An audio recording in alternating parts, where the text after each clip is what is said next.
नमस्ते दोस्तों, आपका हमारे YouTube चैनल में स्वागत है।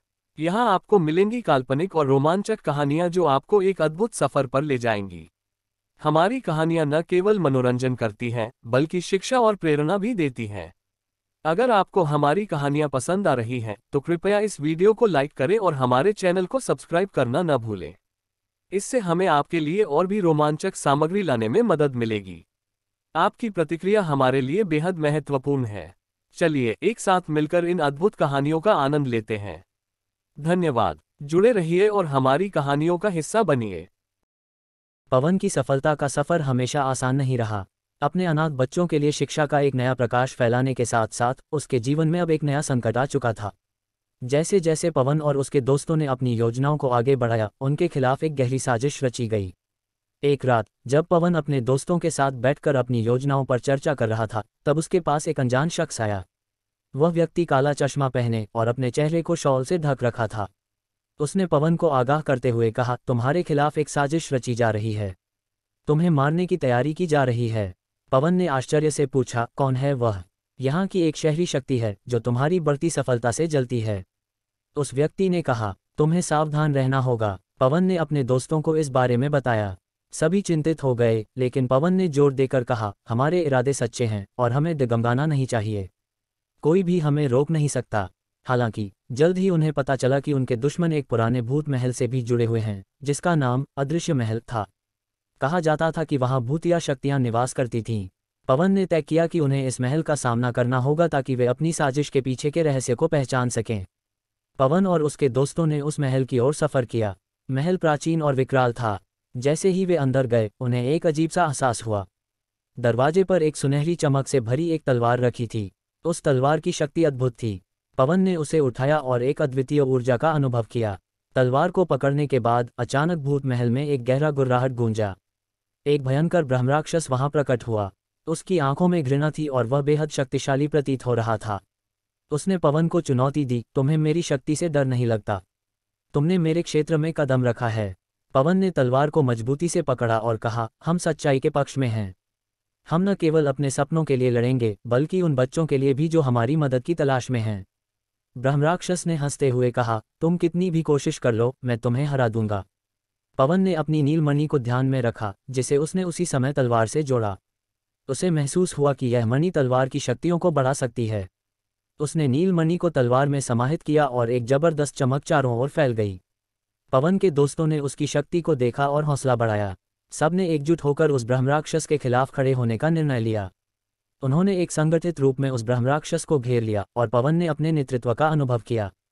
हम एक साथ हैं और हमें हार नहीं माननी है, इस कहावत से उन्होंने अपने हिम्मत को और बढ़ाया।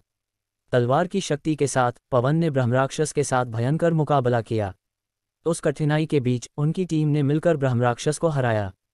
वह गहरा अंधेरा धीरे धीरे समाप्त होने लगा।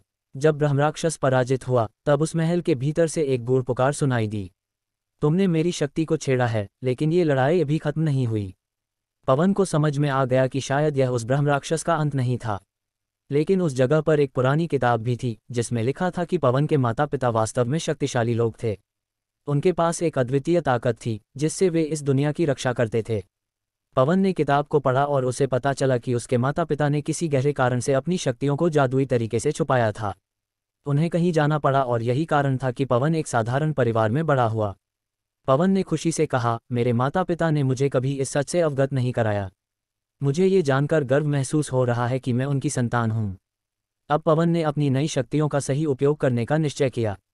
उसने अपने दोस्त और सहयोगियों के साथ मिलकर एक सेना बनानी शुरू की। उन्होंने अन्य बच्चों को भी शामिल किया जो उनकी मदद कर सकते थे। उनकी योजना थी कि वे न सिर्फ अपने अनाथ बच्चों के लिए बल्कि पूरे क्षेत्र के लिए शिक्षा और न्याय का एक नया युग शुरू करेंगे। लेकिन जैसे जैसे वे आगे बढ़ते गए, उन्हें पता चला कि उनकी दुश्मन शक्तियां अब और भी खतरनाक हो गई थीं। उनकी साजिशें और गहरी होने लगी और उन्हें भगाने के लिए पवन को एक बार फिर अपने नए शक्तियों का इस्तेमाल करना होगा। ये सिर्फ एक युद्ध नहीं था, बल्कि पवन की सच्चाई की एक परीक्षा थी। क्या वह अपने माता पिता की आधिकारिक ताकत का सही प्रयोग कर पाएगा? क्या वह अपने दोस्तों और बच्चों की सहायता करते हुए अपनी यात्रा को सफल बनाएगा? इस मोड़ पर पवन की कहानी में एक नया अध्याय जोड़ने के लिए तैयार रहिए। यह अधूरी कहानी अब नए मोड़ और रहस्यों के साथ और भी दिलचस्प होने को है। अधूरी कहानी का 5वां भाग, संघर्ष का नया अध्याय। पवन और उसके दोस्तों ने अदृश्य महल में जाकर अपनी शक्तियों के बारे में जान लिया था, लेकिन असली चुनौती अब शुरू होने वाली थी। उन सभी ने तय किया कि उन्हें अपनी जादुई शक्तियों का उपयोग करते हुए अपने दुश्मनों का सामना करना होगा। पवन ने अपने नए नेतृत्व के गुणों को पहचान लिया और अब वह अपने लक्ष्य के प्रति और भी दृढ़ता से आगे बढ़ने को तैयार था। पवन और उसके दोस्तों ने अपनी ताकतवर प्रतिभाओं का सर्वश्रेष्ठ उपयोग करने का निर्णय लिया। उन्होंने संगीता की मन क्षमता का फायदा उठाने का सोचा ताकि वह दुश्मनों की योजनाओं को भांप सके।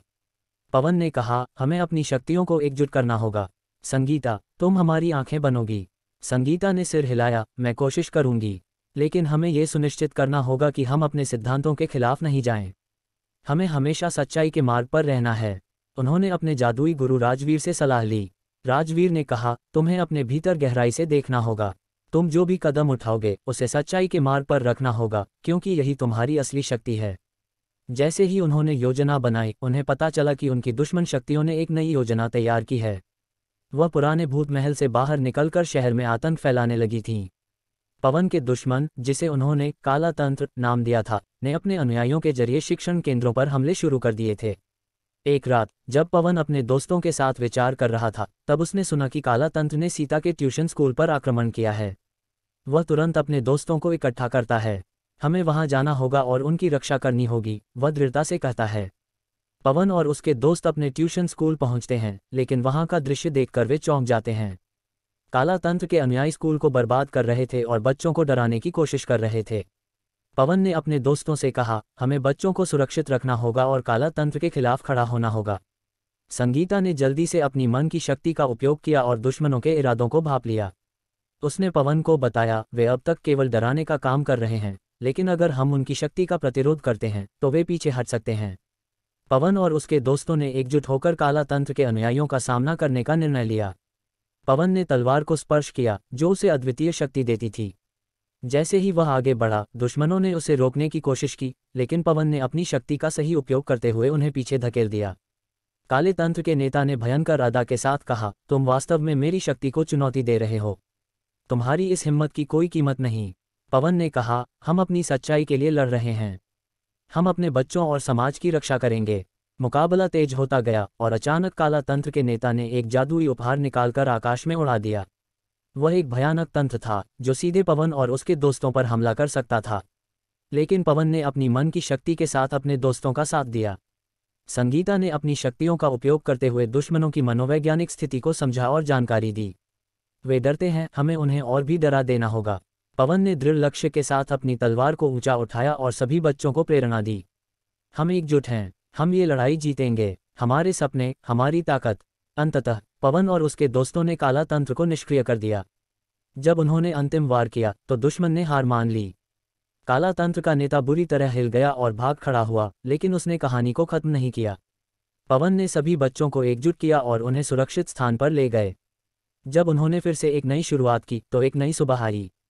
अब पवन को पता था कि उनकी शक्तियों का सही उद्देश्य क्या है। उन्होंने न केवल अपनी टीम को बचाया, बल्कि समाज में एक नई चेतना का प्रकाश भी फैलाया। अब पवन और उसके दोस्तों ने नए उत्साह और आत्मविश्लेषण के साथ अपनी योजनाएं बनाई। उन्होंने तय किया कि वे केवल गरीब बच्चों को पढ़ाने के लिए नहीं, बल्कि उनके जीवन में बदलाव लाने का एक मिशन शुरू करेंगे।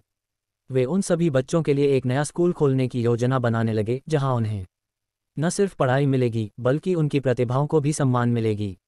उनका लक्ष्य था शिक्षा से सशक्तिकरण। क्या पवन और उसके दोस्त अपनी योजनाओं को सफलता प्रदान कर पाएंगे? क्या काला तंत्र की वापसी उन्हें एक बार फिर खतरे में डालेगी? जानने के लिए जुड़े रहिए अधूरी कहानी के अगले भाग के साथ। नीलमणि का स्रोत। पवन को नीलमणि उस समय मिली जब वह अदृश्य महल में भूत के साथ पहली बार मुकाबला कर रहा था। महल की गहराइयों में जब पवन ने तलवार को उठाया तो उसे एक चमकदार पत्थर दिखाई दिया। वह नील रंग की मणि अपने आप में एक शक्तिशाली जादुई वस्तु थी, जो उस क्षेत्र की पुरानी किंवदंतियों में बगीर रखी गई थी। यह मणि न केवल पवन की शक्ति को और बढ़ाती थी, बल्कि उसे उसकी दैवीय क्षमताओं को जगाने का भी काम करती थी। जब पवन ने उस नीलमणि को अपनी तलवार में समाहित किया, तब उसे वह अद्वितीय ऊर्जा अनुभव हुई, जिसने उसे अपने दुश्मनों के खिलाफ सफलतापूर्वक लड़ने की ताकत दी। गुरु राजवीर का परिचय। गुरु राजवीर एक साधु थे जो नासिक क्षेत्र में एक प्रसिद्ध ज्ञानी और मार्गदर्शक के रूप में जाने जाते थे। वे कई वर्षों से ध्यान और साधना में लिप्त थे और उनके पास गहन ज्ञान और रहस्यमय शक्तियों का खजाना था। राजवीर ने पवन और उसके दोस्तों को जादुई शक्तियों का सही उपयोग करने और उनके भीतर छिपी सच्चाई को समझने में मदद की। उन्होंने उन्हें ये बताया कि उनकी ताकतें सच्चाई और न्याय के लिए हैं और उन्हें हमेशा अपनी नैतिकता का पालन करना चाहिए। गुरु राजवीर ने पवन को ये सिखाया कि सच्ची शक्ति केवल बाहरी बल से नहीं, बल्कि आपके इरादों और आपके दिल की पवित्रता से आती है। उनके मार्गदर्शन के अंतर्गत पवन ने अपने लक्ष्यों को स्पष्ट किया और अपने दोस्तों के साथ मिलकर एक नेक कार्य करने का प्रण लिया। राजवीर पूरी कहानी में पवन के लिए एक गुरु और प्रेरक की भूमिका निभाते हैं, जो उसकी शक्तियों को सही दिशा में मार्गदर्शन करते हैं।